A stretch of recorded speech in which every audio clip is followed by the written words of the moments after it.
and no one moves a limb, a muscle, when Camilla passes. And that was because they were angry with Camilla. They were furious. And not only that, Kate and William were angry too. And that anger, of course, Harry was angry, that anger went right through that small part of the congregation. Katherine, the Princess of Wales, is easily one of the most admired royals today. Many see her as the people's princess of this generation. She's always carried herself with calm and grace, standing by Prince William through good times and bad. But recently, there's been talk of tension behind the scenes, specifically between Kate and Queen Camilla.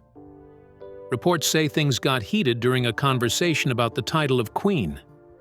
Whatever was said didn't sit well with Camilla, and her reaction caught many off guard. So what really happened behind palace doors? Join us as we get into all the details. The fight for the crown. A royal bombshell has just hit the public. It appears King Charles's health is on the decline. But that's not even the biggest surprise. In a sudden and unexpected move, Queen Camilla has stepped down from her role as Queen Consort. And now, taking her place is none other than Princess Katherine. Yes, the same Katherine who spent years quietly earning the love and respect of millions. She stepped into a role many could only dream of. And yet, there's something almost sad about it. The title Queen Camilla waited most of her life to claim has now slipped through her fingers. So what does this mean for Camilla now? And what happens next for Kate? Keep watching, because this story is just beginning. But before we get into what's next, it's important to understand why Katherine was the one chosen. Sure, she's the wife of the future king, but there's more to it than that.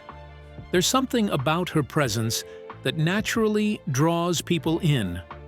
A quiet grace, a strength that the public connects with. Something Camilla, despite all her years in the spotlight, never quite had in the public's eyes. Kate Middleton, now 43, didn't get here by accident. And definitely not without struggle.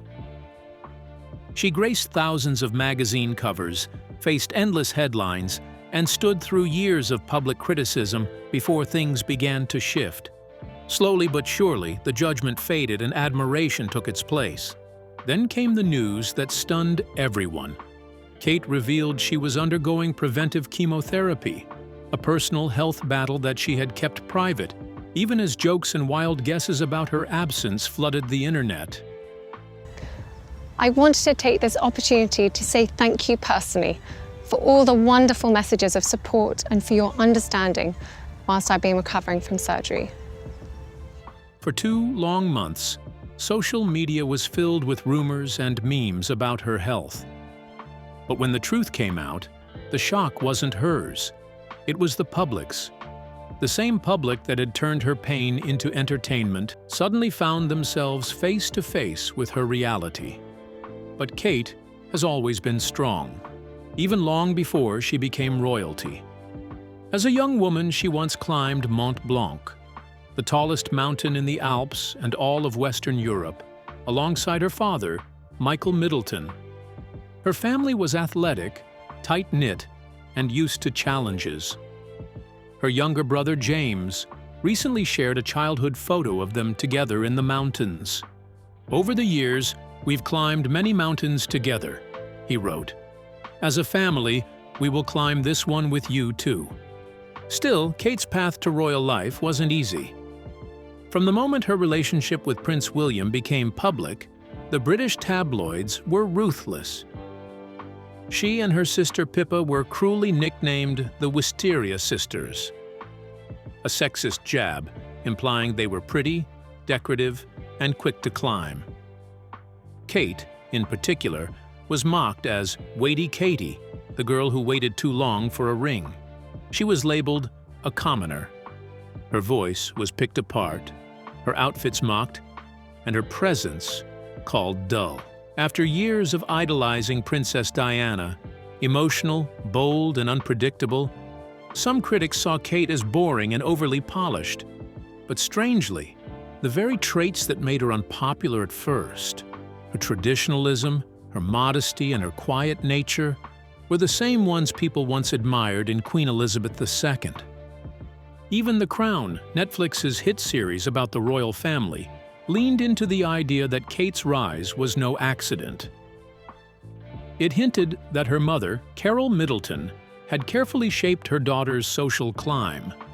Some believe it was Carol who pulled Kate out of Edinburgh University and sent her to St. Andrews, the same university Prince William had just enrolled in. And that's where the royal romance truly began. The couple married on April 29, 2011, in a ceremony watched around the world. From that day forward, Kate took on her royal duties with quiet discipline. She became a steady presence, respected, composed, and loyal. A dedicated wife, a hands-on mother to George, Charlotte, and Louis. Someone who supported Queen Elizabeth II in her final years, and now supports King Charles. She rarely steps out of line, and when she does, she handles it with calm. And in a family where image matters more than almost anything, that kind of reliability goes a long way. Still, not everyone has been convinced. Author Hilary Mantel once described Kate as precision-made, too flawless, too smooth, and too far removed from Diana's raw emotion and unpredictability. But for many, that's exactly what makes her so admirable. She doesn't chase attention. She does her job. She understands what the royal family has always known. A warm smile can often say more than any official speech, and Kate has mastered the art of saying everything while saying very little. In one rare moment of honesty, she admitted how nervous she was when introducing Prince George to the world from the hospital steps back in 2013, a tradition every royal woman before her had followed, except Meghan Markle, who broke it. Kate said the moment felt slightly terrifying, but she did it anyway, because that's what royal duty means. For us to be able to share that joy and appreciation with the public, I felt, was really important, she later said. Now, years later, Kate finds herself back in the spotlight, but this time, the weight is heavier. She knows the public doesn't just want the smiles and picture-perfect moments anymore. They want everything, the pain, the realness, the struggles. And though she tried to protect her children from it, she knew she couldn't stay silent forever. So she opened up, and in doing so, reminded the world exactly why she's so respected. She climbed back to the peak, not with fanfare or drama, but with the same strength and grace that brought her here in the first place. And now, with Queen Camilla stepping aside and King Charles growing weaker, Kate Middleton stands at the edge of a new chapter. Not just as a princess or a supportive wife, but as the woman who may very well become the next queen. She's been tested, she's been doubted, but she's never been shaken. And as history begins to shift around her, one thing is certain. Princess Katherine isn't just rising, she's ready. But while Katherine stands on the brink of a new chapter, it's impossible to ignore the woman who once fought her way into the very role Kate now steps into. Because long before the crown brushed Katherine's name, it rested, however controversially, on the head of another. Queen Camilla's rise to the top. Following the coronation of King Charles III, Camilla was officially named Queen Consort. But the title didn't come easily, not after decades of controversy, public doubt, and most of all, the lingering shadow of Princess Diana. So, when palace insiders revealed that Katherine had now stepped into the role of Queen Consort, the public's response was telling. People naturally leaned toward her, a woman who has shown time and again that she is not just a loyal wife or an intelligent woman, but someone who stands firmly for what she believes is right. Camilla Parker Bowles has had one of the most dramatic image transformations in royal history. Once seen as a threat to the very future of the monarchy, Largely because of her affair with Charles during his marriage to Princess Diana, Camilla is now holding the title of Queen beside her husband, King Charles III. Her public journey, from scandal to ceremony, has played out over decades, reshaping her reputation one small step at a time. Diana, famously known as the People's Princess, openly blamed Charles and Camilla's relationship for the breakdown of her marriage. During her now iconic BBC interview, she famously explained that there were 3 people in the marriage, which made it a bit crowded. Even after Charles and Camilla officially married, there were serious doubts about whether Camilla would ever be fully accepted as queen. But slowly, she won over parts of the royal family, and eventually, sections of the public.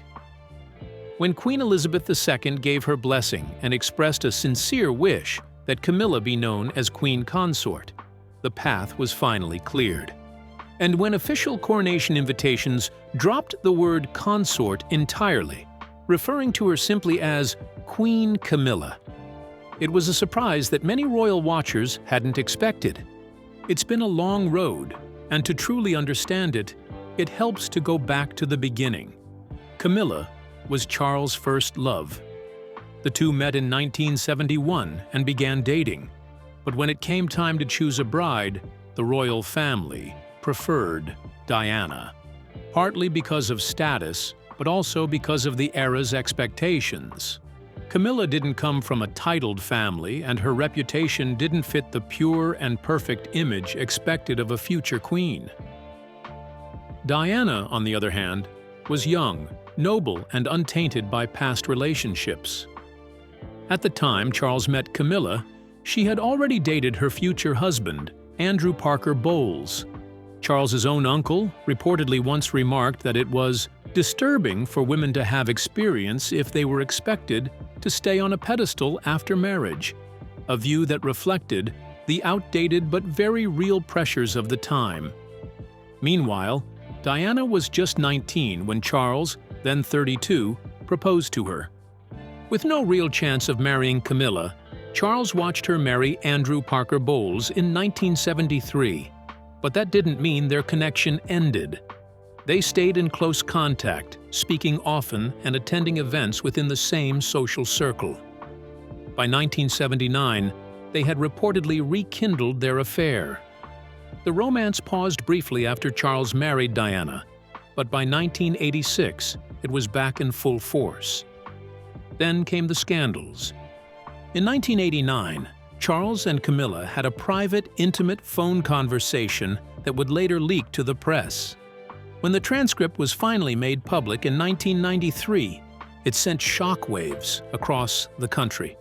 The conversation included deeply personal remarks, including jokes about wanting to be so close that one could live inside her trousers, and even references to being reincarnated as feminine hygiene products, content that embarrassed the royal family more than it scandalized them. By 1992, Charles and Diana had officially separated. And by the following year, the leaked phone call was plastered across tabloids. In the same year, a tell-all book accused Charles of infidelity, and soon after, Charles admitted to cheating. Diana later revealed in her own televised interview that she, too, had been unfaithful. The couple finalized their divorce in 1996. When Diana tragically died in a car crash in 1997, public anger toward Charles and Camilla reached its peak. A BBC poll taken that year showed that 2/3 of the British public did not want Charles to ever become king if he stayed with Camilla. Many people believed the royal family had failed Diana. Queen Elizabeth herself didn't speak publicly about Diana's death until 5 days later, something that didn't sit well with a grieving nation. And yet, by 2004, public opinion had shifted. More Britons now supported Charles marrying Camilla than those who opposed it. They got engaged in February 2005 and married that April. Even though Prince William and Prince Harry reportedly urged their father not to go through with the wedding, they ultimately accepted the decision, acknowledging that Charles was finally going to be with the woman he had always loved. To help reshape Camilla's image, Charles and Camilla hired a public relations advisor, Mark Bolland. Bolland is said to have carefully built ties with the press and fed stories that made the couple look more relatable, more human, and ultimately more sympathetic. It worked, but not without cost. According to Harry, the push to clean up Camilla's image came at the expense of other royal family members. He claimed that Camilla had become the villain. And to escape that role, she made media connections that led to information being traded, information that wasn't always flattering to others in the family. With a family that thrives on hierarchy and reputation, and with Camilla climbing toward the title of Queen Consort, Harry suggested that reputations were sacrificed along the way. Despite the criticism, Camilla's standing did improve. Over time, the public began to associate her more with quiet charity work than controversy. During the COVID-19 pandemic, her efforts to promote literacy, including curated reading lists and a public book club, helped present her in a positive light. Still, her popularity has never reached the level of her royal peers. According to a YouGov poll conducted earlier this year, Camilla ranked 9th among members of the royal family, behind King Charles, Prince William, and others. Queen Elizabeth II, despite having passed away in 2022, remained the most beloved royal. And just when Camilla's image seemed to be improving, Netflix's The Crown returned for another season, once again dragging up the drama between Charles and Diana. A wave of fresh criticism followed, with younger audiences reliving the pain of the past. As a result, the official social media pages for Charles and Camilla had to temporarily disable comments. Yet, in many ways, Camilla's title of queen marks a full-circle moment.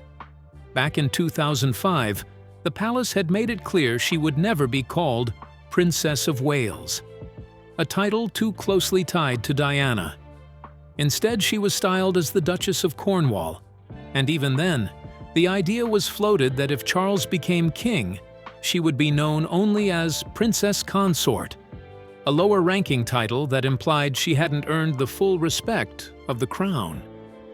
It was only later, when Queen Elizabeth publicly backed her, that Camilla was positioned to take on the title of Queen Consort. While tradition supported the move and previous kings' wives had used the title, it still carried emotional weight for many people. There were some who never fully accepted Camilla in Diana's place. Others saw the final change in her title from Queen Consort to simply Queen Camilla as a final stamp of legitimacy. But it's worth noting that Camilla's rise hasn't been universally celebrated. Even now, her image remains fragile. Support exists, but it's not unshakable. Looking back, her journey has been complicated. From secret phone calls and leaked transcripts to public criticism and quiet charity work, Camilla's role has evolved more than almost any other modern royal. She went from being labeled the other woman to standing beside a crowned king. And while some will always see her through the lens of the past, others view her rise as proof that reputations, even the most damaged ones, can be rewritten. Still, with Princess Katherine now stepping into the same role, the contrast is hard to ignore. Where Camilla fought for acceptance, Kate earned it gradually and gracefully. The public sees in her a calm strength, a natural leader, and perhaps the royal face of the future. And standing right beside her is the man who will one day wear the crown, a future king whose journey is just beginning to take shape. Together, William and Katherine aren't simply preparing to inherit the throne. They're already stepping into roles that signal a changing era for the monarchy. William and Katherine taking on leadership roles. When Prince William eventually takes the crown, it won't just be a ceremonial moment. It will mark a significant shift for the entire royal family. Becoming king is far more than a simple change in title. With it comes new responsibilities, a change in residence, deeper involvement in state affairs, and a new level of public scrutiny. While his coronation may still be some time away, it's worth exploring what will actually change when the Duke of Cambridge finally becomes king. One of the most noticeable changes will be in titles. If history is any guide, and if the crown taught anything, the new monarch is expected to choose a different regnal name. While Queen Elizabeth II chose to keep her birth name, that wasn't always the norm. Her father, for instance, was born Albert, but became King George VI. Prince William, whose full name is William Arthur Philip Louis, hasn't publicly shared what name he might take. But it wouldn't be surprising if he opted for something more traditional and less of a mouthful. As for Kate Middleton, her title will also undergo a shift. Though she doesn't have royal blood, marrying into the family means she will become Queen Consort, likely styled as Queen Katherine. A rather unexpected perk of this role: she'll legally own all the whales, dolphins, and sturgeons swimming in British waters, a quirky but real royal tradition. Another big change is the family's living arrangements. Since the time of Queen Victoria, the reigning monarch has called Buckingham Palace home. Although William and Kate currently split their time between several royal residences, tradition suggests they'll relocate to Buckingham Palace once William is crowned. There are murmurs that King Charles may break from this tradition and continue living in Clarence House. But for William and Kate, the palace will likely become their official residence. One of the more glamorous changes for Kate will come during the coronation itself. Unlike male consorts, who are typically not crowned, female consorts traditionally take part in the ceremony. The royal family's official website explains that unless otherwise decided, a queen consort is crowned alongside the king in a similar, though simpler, ceremony. So when the day comes, the world will see both William and Katherine crowned together, a moment rich with symbolism and history. Along with new titles and a new home, the couple may also inherit Sandringham, the royal family's private estate in Norfolk. If they do, it's expected that they will continue the tradition of hosting Christmas celebrations there, a routine cherished by Queen Elizabeth II and Prince Philip. On Christmas Eve, gifts are exchanged among family, followed by a church service the next morning and a grand festive meal prepared by the royal chefs. Beyond the royal rituals and traditions, King William will also take on new constitutional responsibilities. While the monarch has no actual political power, there are still ceremonial and symbolic duties tied to governance. Like his grandmother, William will open Parliament, approve government decisions through the Privy Council, and serve as a figure of national unity, all without the ability to create or change laws independently. It's a balancing act of tradition and modern relevance. With the crown also comes an enormous increase in wealth. William's current net worth stands at around £120 million, boosted by inheritances from Princess Diana and the Queen Mother. His previous income from serving as an RAF helicopter pilot and his earnings through the Duchy of Cornwall add to his fortune. But once he becomes king, his wealth will rise significantly. He'll inherit even more from King Charles and take control of the Duchy of Cornwall, a massive estate covering over 50,000 acres across 23 counties, along with access to the sovereign grant. Kate's access to royal luxury will also expand. At the moment, she occasionally borrows pieces from the royal jewelry collection for formal events. But once she becomes Queen Katherine, she'll have full access to the crown jewels and the rest of the royal collection, a treasure trove of tiaras, necklaces, and historic heirlooms. Another symbolic shift involves etiquette. Right now, Prince William bows to his grandmother, the Queen, as a show of respect. But when he becomes king, that changes. No more bowing for William.